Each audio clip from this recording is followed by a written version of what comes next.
Hello everyone, my name is Ajay Sharma, lead tutor at Dectech. और पिछले video में हमने देखा था पीएचपी और माईएसक्यूएल, उनके बारे में हमने जाना था कि कैसे काम करते हैं, पीएचपी कैसे काम करती है, माईएसक्यूएल डेटाबेस कैसे काम करता है। और आज के इस वीडियो में हम बात करेंगे कि पीएचपी के साथ में माईएसक्यूएल डेटाबेस को कैसे कनेक्ट करेंगे और किसी फॉर्म रिक्वेस्ट से डेटा को कैसे इंसर्ट करेंगे और कैसे गेट करेंगे। तो चलिए स्क्रीन पे चलते हैं हम कैसे करेंगे। सबसे पहले हम चलेंगे हमारे जहाँ पे हमने पिछले वीडियो में जैम्प इंस्टॉल किया था, तो हम सबसे पहले हम जैम्प सर्वर को चालू करेंगे। ठीक है, तो जैम्प सर्वर को चालू करने के लिए हम जैम्प का कंट्रोल पैनल ओपन करते हैं और हमें जिन जिन चीज़ों की नीड है वो सब चीज़ें हम अभी स्टार्ट करेंगे। तो सबसे फर्स्ट हम जैसे अभी जैम्प को अपाचे स्टार्ट कर देते हैं और माईएसक्यूएल डेटाबेस स्टार्ट कर देते हैं। अब ये कैसे कैसे काम करेंगे उसके लिए अब मैं चलता हूँ सबसे पहले ब्राउज़र पे। अभी मैं ब्राउज़र ओपन करता हूँ और ब्राउज़र में हम सबसे पहले देखेंगे कि लोकल होस्ट / और PHP माई एडमिन। अभी मैं डेटाबेस ओपन करता हूँ, सिंपल। ठीक है, इस डेटाबेस में कौन कौन से डेटाबेस बने हुए हैं वो सब चीज़ें यहाँ पे हैं हमारे पास में। अभी मैं मेरा प्रोजेक्ट देखता हूँ कि पिछले वीडियो में हमने एक फॉर्म बनाया था जो कि डेमो PHP के नाम से था। ठीक है, अब इस डेमो PHP को मैं अपने VS कोड एडिटर में ओपन कर लेता हूँ।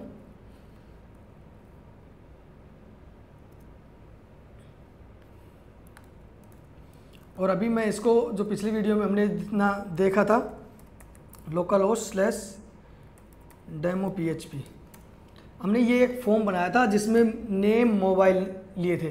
ठीक है, अब इस डेटा को हमने पिछले वीडियो में इतना देखा था कि कोई भी डेटा डाला, हमने प्रेस किया सबमिट, वो मैंने ऊपर सिर्फ प्रिंट करवा दिया। लेकिन अभी मैं इस डेटा को किसी दूसरी डेटाबेस में इंसर्ट करवाऊंगा कि इंसर्ट कैसे होता है। तो अभी मैं डेमो PHP एक डेटाबेस मैंने क्रिएट किया और ये यूज़र।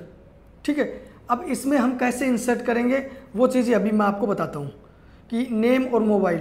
तो मैं स्टार्टिंग से अभी आपको एक डेटाबेस क्रिएट करता हूँ। सबसे पहले मैं डेटाबेस क्रिएट करता हूँ कि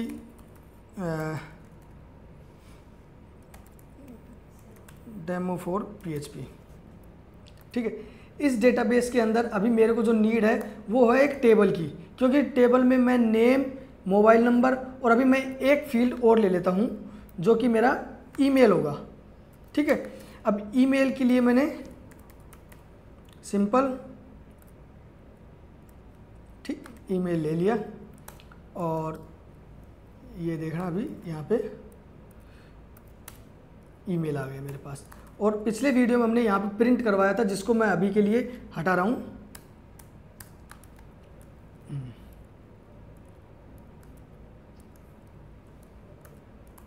और यहाँ पे अब मैं डेटाबेस में जाके मेरे टेबल का नाम लेता हूँ मैं यूजर्स। ठीक है, अब फील्ड क्या क्या चाहिए, सबसे फर्स्ट मेरे को आईडी चाहिए जो इंक्रीमेंटेड होगी, उसके बाद में मेरे को नेम चाहिए, उसके बाद मेरे को मोबाइल नंबर चाहिए और तीसरा फील्ड चाहिए ईमेल। और उसके बाद में क्रिएटेड एट और अपडेटेड एट, ये दो डिफ़ॉल्ट फील्ड होंगे जो कि मैं अभी इसमें डालूंगा। ठीक है, तो मेरे पास हो गए 6 फील्ड। 6 फील्ड में सबसे फर्स्ट में लेता हूँ आईडी जो कि मेरी ऑटो इंक्रीमेंट होगी। ठीक है, उसके बाद आता है मेरे पास नेम, उसके बाद आता है मेरे पास मोबाइल और फिर आता है मेरे पास ईमेल और सबसे लास्ट आता है मेरे पास में क्रिएटेड एट कब क्रिएट हुआ और अपडेटेड एट कब अपडेट हुआ। ठीक है, अब नेम का टाइप है मेरा वैरकर, मोबाइल का मेरा इंटीजर है और ईमेल का मेरा वैरकर। उसके बाद में क्रिएटेड एट का टाइम स्टैम्प होगा मेरा और अपडेटेड एट का टाइम स्टैम्प होगा। ठीक है, अब अपडेटेड एट में मैं करंट टाइम स्टैम्प और इसमें भी करंट टाइम स्टैम्प, और अपडेटेड एट में मैं अलग से सिलेक्ट करूँगा on update current time stamp, जब भी डेटा अपडेट होगा वो वाला टाइम स्टैम्प। ठीक है, अब इस टेबल को मैं कर देता हूँ सेव। सॉरी, अभी इसमें लेंथ देनी है कि वैरकर 255 करैक्टर तक का, जबकि मैं नेम सिर्फ 30 करैक्टर तक का लूँगा। ठीक है, ईमेल हो गया, ईमेल मेरा होगा 100 करैक्टर तक का, तो ये मैं इसमें डिफाइन करके मेरा क्रिएट कर देता हूँ। तो ये मेरी बेसिकली एक टेबल क्रिएट हो गई है जो कि डेमो फॉर PHP डेटाबेस है और उसके अंदर यूजर्स टेबल है। हम यहाँ पे अब डेटा इंसर्ट करेंगे, वो कैसे करते हैं चलिए अब स्टार्ट करते हैं। तो सबसे पहले मैं एक इंसर्शन की फ़ाइल बना लेता हूँ जिसका होगा कि user.php नेम से बनाता हूँ मैं, ठीक है। अब यहाँ पे user.php नाम से मैं PHP स्टार्ट करता हूँ। अब यहाँ पे मेरे को डेटाबेस के सारे स्ट्रिंग और वो सब चीज़ें मेरे को अभी देनी पड़ेगी, ठीक है। उसके लिए मैं सबसे पहले मैं मेरा सर्वर कौन सा है, मेरा लोकल होस्ट, ठीक है। उसके बाद यूज़र नेम रूट हो गया और पासवर्ड उसका मेरा कुछ भी नहीं है अभी, और जो डेटाबेस नेम है वो मेरा है demo4php, ठीक है। यहाँ तक के लिए मेरा हो गया। अब मैं करता हूँ क्रिएट कनेक्शन, ठीक है। अब यहाँ पे मैं पास करूँगा डॉलर कनेक्शन के अंदर में कि MySQL में डॉलर सर्वर कौन सा है, मेरा यूज़र नेम क्या है, पासवर्ड क्या है और उसका डेटाबेस कौन सा मैं एक्सेस करूँगा। तो वो सब चीज़ें पास करने के बाद में अब यहाँ पे मेरे को ये लिखने में कनेक्शन कोई फेल होता है तो यहाँ मेरे को कनेक्शन की एरर आएगी। और ये मेरा कोड, जैसे कि अभी मैं AI के थ्रू भी मैं चीज़ें कर रहा हूँ, मैंने आपको बताया था कि हम AI का यूज़ करके इसमें कंप्लीट इन्फॉर्मेशन करेंगे, क्योंकि आपके सामने मैंने कुछ डेटा इतना लिखा नहीं, उसके बावजूद भी मैंने कितनी चीज़ें इसमें वो कर दी, ठीक है। तब यहाँ पे मैं इसको समझाता हूँ कि सबसे पहले हम चेक करेंगे कि रिक्वेस्ट मेथड क्या है। यदि पोस्ट है रिक्वेस्ट मेथड तो वहाँ से मैं पोस्ट से नेम, मोबाइल, ईमेल ये चीज़ें मैं गेट करूँगा।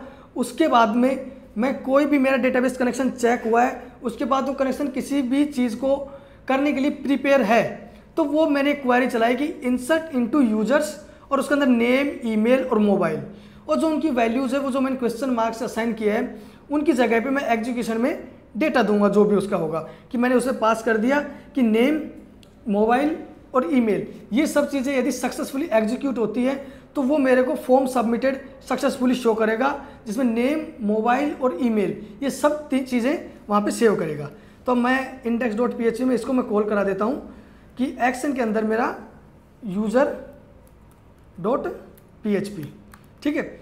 अब मैं सिंपल जाता हूँ और यहाँ चेक करता हूँ। अभी मैंने जैसे नेम दिया अजय शर्मा, मोबाइल नंबर दे दिया मैं कोई भी रैंडम मोबाइल नंबर दे दिया, ठीक। उसके बाद ईमेल दी मैंने ajay@gmail.com, ठीक है। अब मैं इसको सबमिट करता हूँ।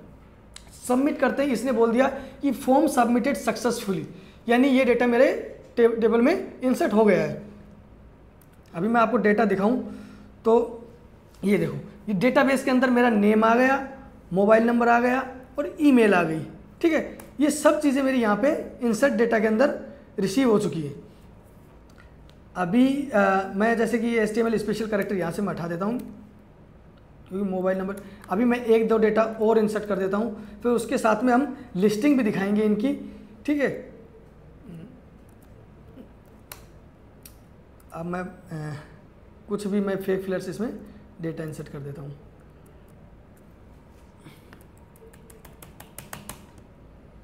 अभी मैंने कोई वैलिडेशंस लगा नहीं रखी है तो वो चीज़ें मत ध्यान देना अभी, ठीक है।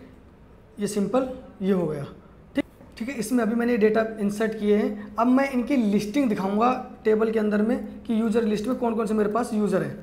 तो मैं सबसे पहले फाइल क्रिएट कर लेता हूँ userlist.php।